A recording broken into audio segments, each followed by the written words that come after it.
Bro, thank you for doing this. I really appreciate it. All right. I Thank think you for having me. I messaged you yesterday, and you agreed to come on today.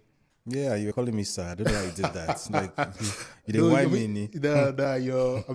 you're a figure that everyone looks up to and admires in Nigeria. I have to say, it's like I don't know about when it's everyone, but okay. most people that want to see a good or a great Nigeria, I'd because like to think one so. of the ways we're gonna get there is by having journalists like yourself. So the first question I want to ask you is, who is David? Who is David Hundeyin? What forms this body of knowledge and experience and everything about you? Who are you? Okay, so I can't answer that question without going a bit into my childhood. Yeah. So I'm the fourth of five kids. I have three sisters and a brother, so it's girl, boy, girl, boy, girl. The gap between the oldest and the youngest is 15 years across two generations. That's among us kids. So the oldest is like a Gen X, and then the rest of us are like millennials. So like older millennials to like younger millennials, and then I am just like the stereotypical middle child. Yeah.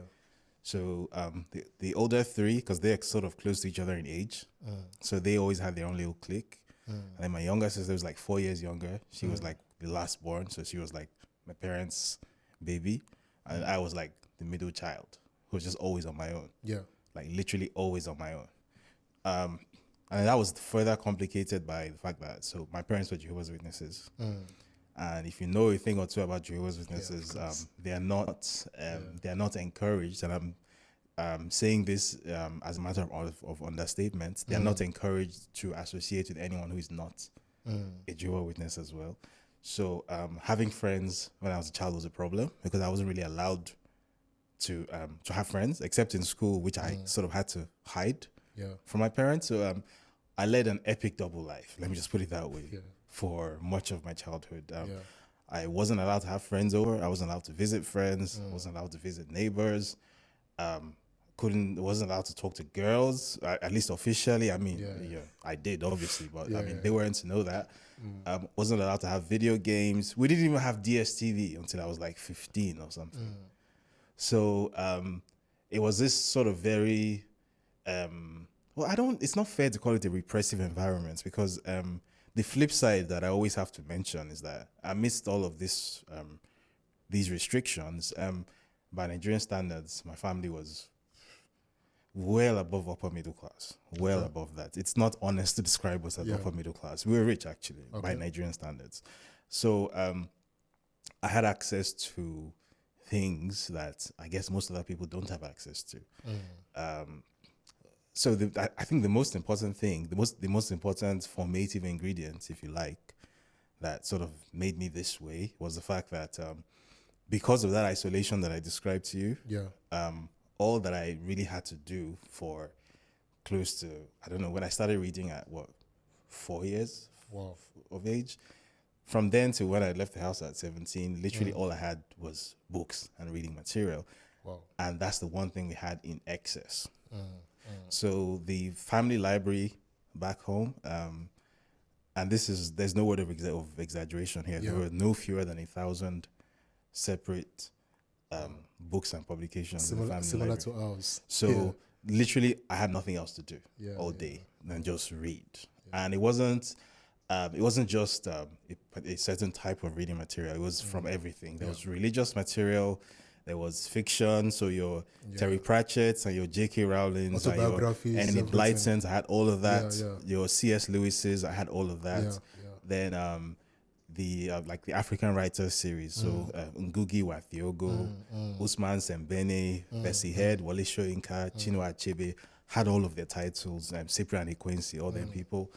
And then, very importantly, something my dad used to do was every single edition of every major international news magazine. So Newsweek, Time, The Economist, Reader's Digest, BBC Focus on Africa, back when it was a print publication, we had every publication as soon as it came out. So I guess the net effect of all of this was because I simply had nothing else to do with my time until I became like an older teenager and I learned how to like sneak out of the house, and Yeah. I discovered girls and all that. But Yeah. before that point, literally all I had to do with my time was just read and Yeah. do nothing else. So I guess you could say it made me, I wouldn't say knowledgeable, because I think that's self-praise, but I think it made me sort of more aware of the world outside. Those formative years of yours. Yes, Yeah. exactly. And Yeah. the other thing it did for me was that it helped me to understand very early on that this religion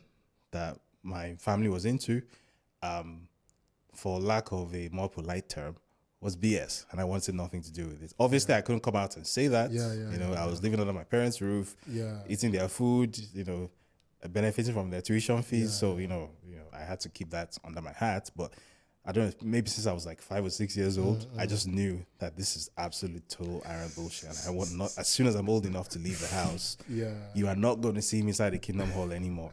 However, this wasn't something I could express, so I kept it under my hat for as long as I needed to. When I turned maybe 15 or 16, obviously things eased up a bit because I was a bit older at the time. So I started driving at 15. Funny story. I mean, I've put this out on Twitter before, so I think it's safe to say this. If you grew up in Lagos, or I don't think you grew up in Lagos. Anambra State, if those of us who grew up in Lagos and who were on the adventurous side might have heard of a thing. Some people called it Bridge Club. Some people called it several names, but it was a thing where on environmental Saturdays. So every last Saturday of the month, there's something called environmental sanitation, and all roads are closed between 6 a.m. and I think 10 a.m.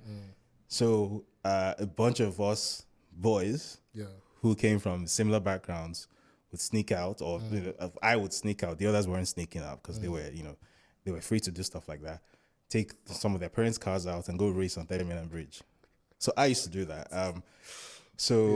When I was growing up, it varied between 4 and 6 cars that we used to have in the house, but the sort of least expensive car in the house was I remember it was this 1989 Peugeot 504. So that was the car I used to sort of use to do that nonsense. Even though my parents didn't. My parents knew I was driving the car because I used to run errands for them and stuff, but they didn't know that. The risky that. I was doing 120 kilometers per hour on 3rd Milan Bridge on Saturday morning. They didn't know that, so that was fun. And obviously, I discovered girls and whatnot, so I guess I became less intelligent. And then after I finished sort of high school, sixth form, college, went off to university. I attended the University of Hull. Same with me as well. As I found out this morning. I was there from 2008 to 2011. I studied creative writing and media culture and society. So that was basically it was called a joint honors program. So what that means is you basically have 2 majors. Similar with me, law with politics I read. So half of the course was like a digital media production program, which was handled in conjunction with the BBC because we were trained at BBC Queen's Gardens in Hull. And then the other half was like English and creative writing. So the purpose of that program was to provide a sort of practical and theoretical entry point into journalism or into media practice. So the idea I had at the time was I was going to graduate, I was going to get a job at the BBC. My girlfriend and I were going to get married. We're going to have a house, a Mini Cooper, a little, a kid and a dog that wags its tail, right? So obviously that never happened. Didn't come close to happening. Let's just, anyway, the less said about that, the better. That didn't happen. And I ended up coming back to Nigeria in 2013, completely heartbroken and, ready to start a new life. So as you do, I met the person who would later become my ex-wife in NYSC camp. So I started NYSC in June 2013. I remember June 25, 2013 was the date that camp started. So it was actually a funny story. My dad was supposed to go drop me off at the camp. He was in Ekiti State. And that morning, he just decided, you know what? I don't feel like going anymore. So, get a bus instead. Like one of those cross-country buses, right? So he took me to the park at Ojota because we stayed in the Ogudiji area at the time. So he dropped me off at the park in Ojota and I got on the bus with my 2 heavy suitcases. And shortly before the bus took off, then this attractive young lady gets on the bus, and I could tell that she's probably going to the camp as well. Yeah. And as per me, we know the door. I started chatting her up, and one thing led to another, and basically that's what became a 5-year relationship, and then later marriage. That ended in 2018. Okay. Unfortunately, it didn't work out because, as I later came to understand, I simply got married too early, and she did as well. So it's sometimes the case that when people get married that early, they don't fully know who they are yet. I think it depends, though. Yeah, it does happen in all cases. I get what you mean, some people mature earlier than others. I get what you but mean. In my case, it was certainly the case that I don't think we had fully understood who we were. Certainly who each other was at the time. So when these things started manifesting, it really became clear that this was never supposed to happen. This was a mistake. Yeah. So prior to that, I'm actually skipping a few points in the story. So prior to that, career-wise, so I started my career in Nigeria at Vanguard newspaper, of all places, believe it or not. There's a funny story behind that. So my dad used to be friends with the then deputy editor of Vanguard newspaper. So and one thing my dad didn't do, he did for some of his other children, but he didn't do for me, was sort of pull strings to try and get me a job. He didn't do that for me. So all he did was he just told this guy that my son is looking for a job, and he studied journalism, whatever. So this guy was like, okay, tell him to come to my office. I will test him. So I remember that day I took a what are those long buses in Lagos called? Moluwe. Moluwe. Like back when Moluwes were still a thing. I don't think they still exist in Lagos now, but this was 2014. Yeah. So I took a Moluwe from Oshodi to Kirikiri Canal in Apapa, where Vanguard is. Okay. And eventually I got to meet the editor. Then they gave me a little assignment, which they probably thought I wouldn't do well on. And then I did it in like 20 minutes, and I submitted. And the guy was like, "Did you write this?" I was like, "Yeah." He said, "You wrote it yourself."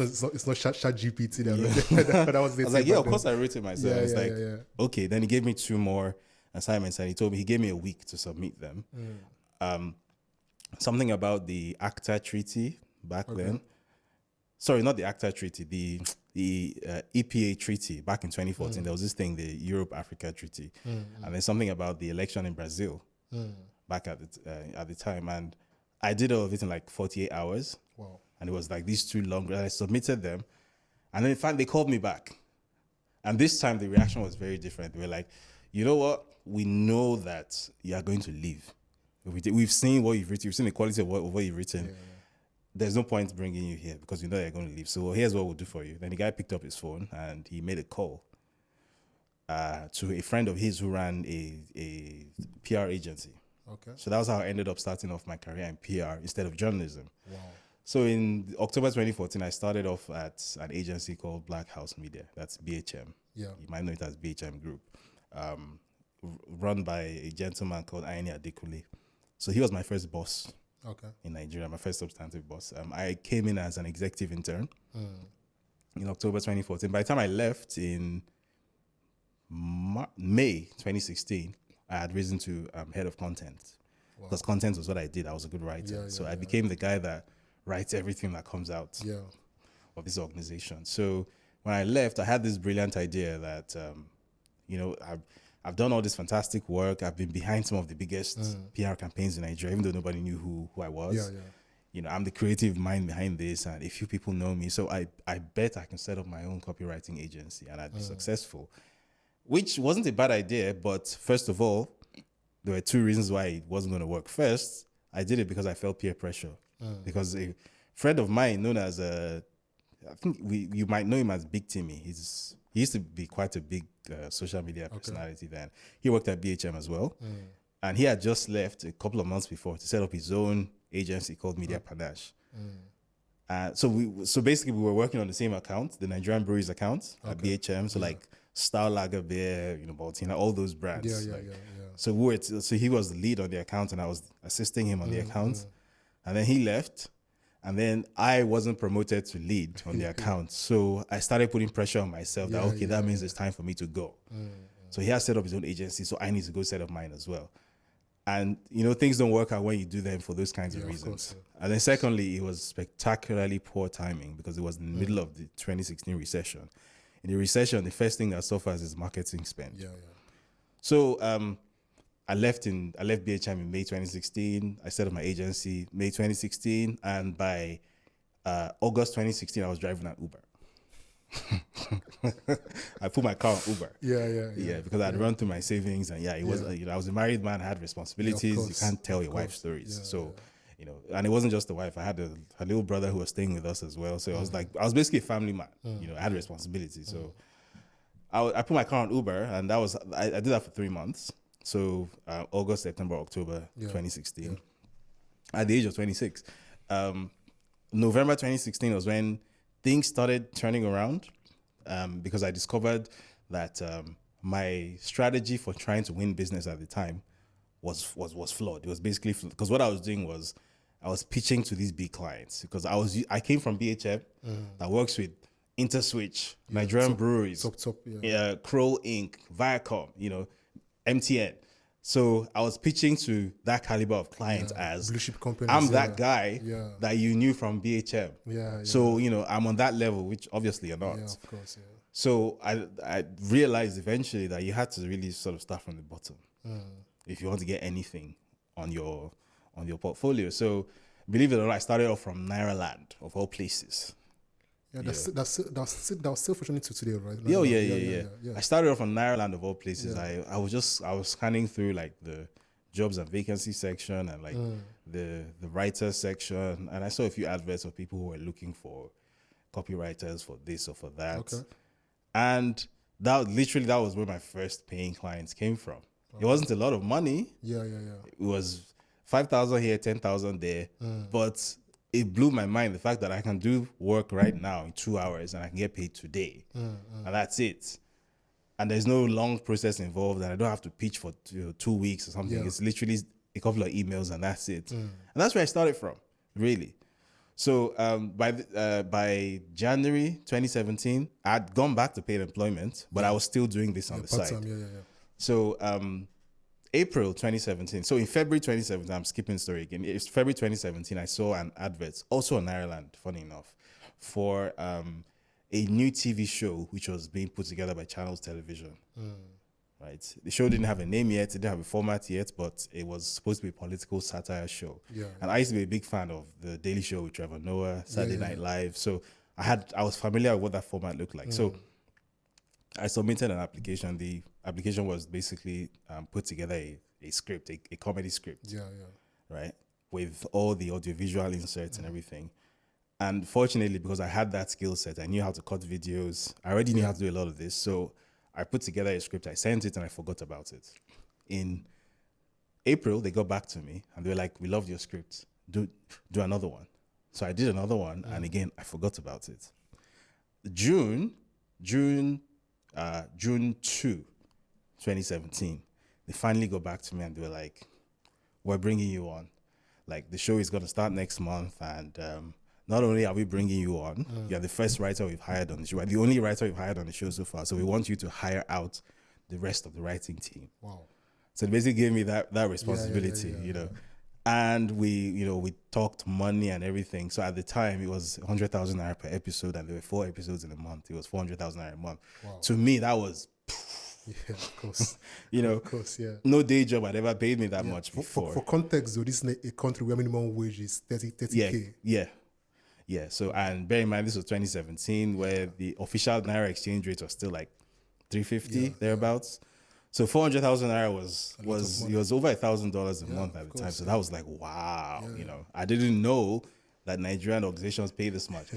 Although the caveat I didn't mention is that the show was funded by an NGO. Okay. It was funded by I think OSIWA. I think that's the Open Society Institute for West Africa. Okay. So that was June 2, and then June 3, my dad died. Wow. So and he never got to see the fruition of what he paid for, basically. Like, because I was always the black sheep of the family. Like, everyone else in the family studied a professional program. So the first is an engineer, second is a doctor, third was a banker, last is a stockbroker, and then there's me, who said he wanted to be a writer or a journalist, whatever the hell that is.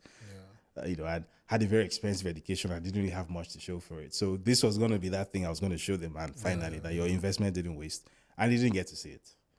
So anyway, I stayed at Channels for just over a year. That was just over 3 seasons on The Other News with Oke Bakassi, which was what the show became. And by the time it was quite successful, I got nominated for a US IVLP. That's the International Visitors Leadership Program by the US State Department. I got nominated for that there. I was featured in the New Yorker magazine when I was there. Even I was part of a Netflix documentary that was also filmed about the show. And I was there, but nobody in Nigeria knew who I was still. And then 2019, which was the year after I left Channels, I'd basically gone back to like my own copywriting thing full time. I was doing really good numbers by this time because I'd expanded to like international clients and stuff. I was doing work for international platforms. I was getting paid in dollars, so it's really good money. For me back then, I was doing between. Let me not mention figures, but let's just say I was doing good money. And then in 2019, after the 2019 election, I realized that I'm actually doing solid journalistic work in American, British, European spaces, but nothing in Nigeria where I'm located physically. I can see all this, all this fuckery going on around me. I'm not sure that's a word that you're allowed to say on your podcast. You're free, I can see all of this going on around me, and I'm not using this voice here. Why don't I do that? So I remember my then editor, I forget what his name is, at ccn.com. I pitched him an idea that I want to do a long read, an op-ed about the Nigerian election. And he said, go for it. We don't have enough African content on this website. Let's do that. I did it, and the internet being what the internet is, even though I wrote it for an American audience, I didn't know that Nigeria had an audience for that kind of writing, like 5,000 words. I didn't know Nigerians could sit down and read 5,000 words. But the internet is a wonderful place. It went viral on Twitter for a reason I still don't understand. And at the time, I think I had like 700 followers on Twitter or something. Like nobody knew who I was. And by the end of that week, everything had just,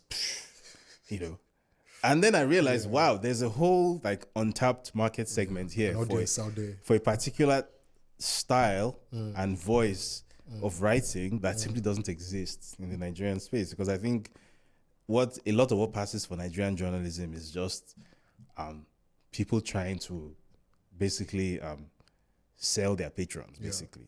It's PR. Of course. Right? It's all nonsense. So I thought, wow, okay, this is something, there's definitely a market opportunity here. There's a gap here. So I entered that space not as an investigative journalist, but as a columnist and like somebody who writes op-eds, editorials, that sort of thing. And then I think it was August 2019 was when like the first big break happened. So I had a cousin who used to work at Badagry General Hospital. So he had just moved to the UK. He's a doctor.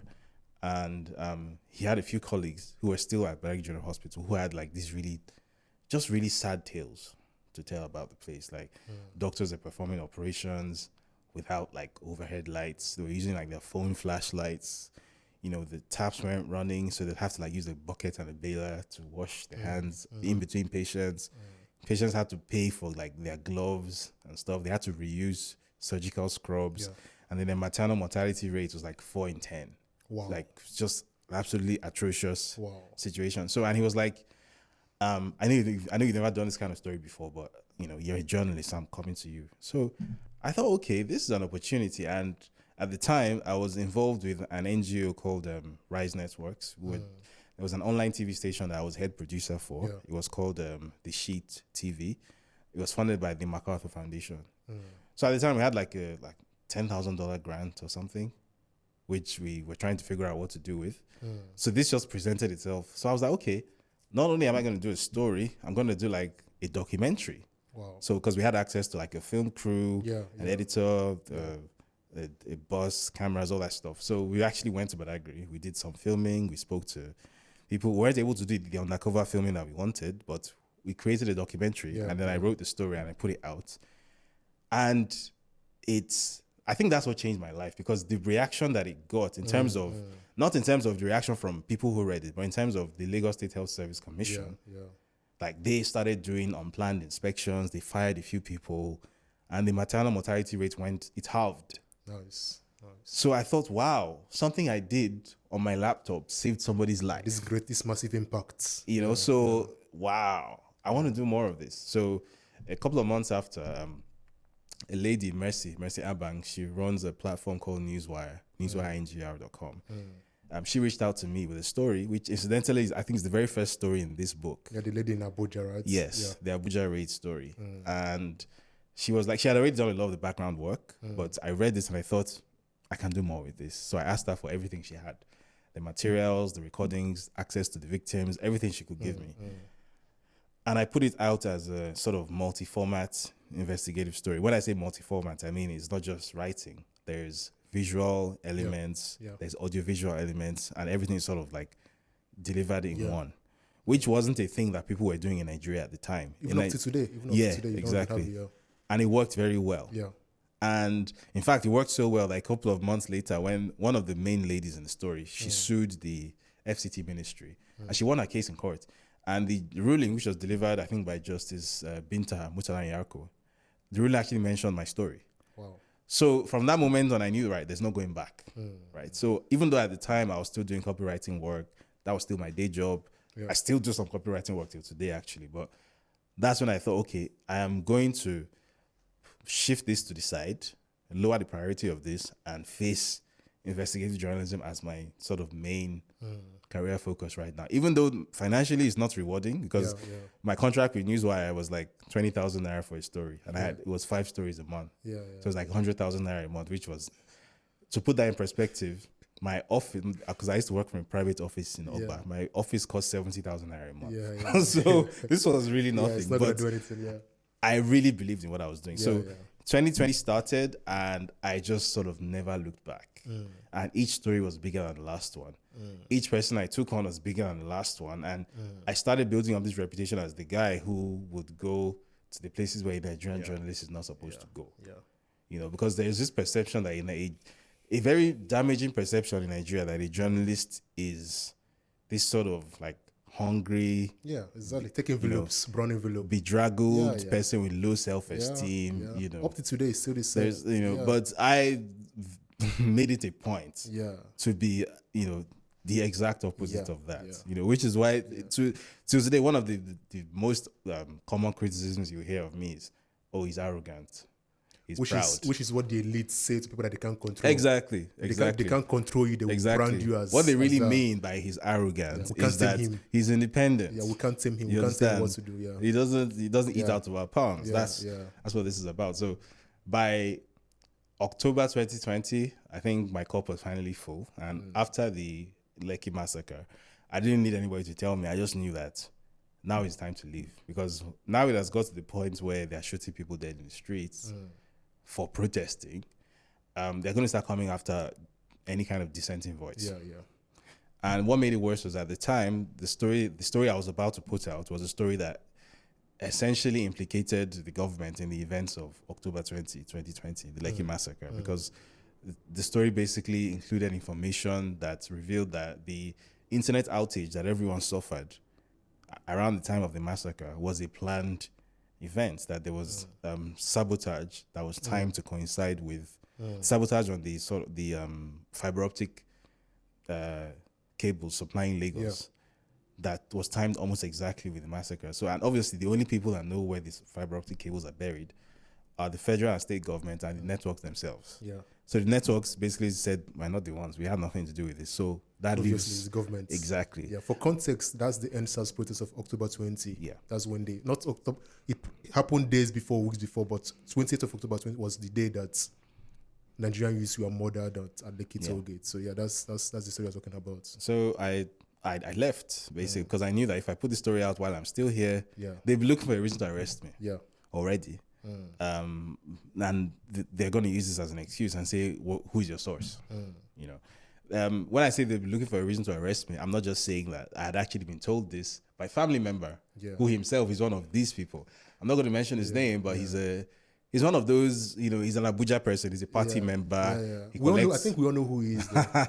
I'm not talking, you know, if you're referring to the PRO. No, that's not him. Okay, no, that's not him. Okay. I come from an establishment family. My family is all over the government. They're everywhere. So this person I'm not going to mention his name, but that's I'm fine, going to mention his title. So he used to be a Deputy Controller General of Immigration. Okay.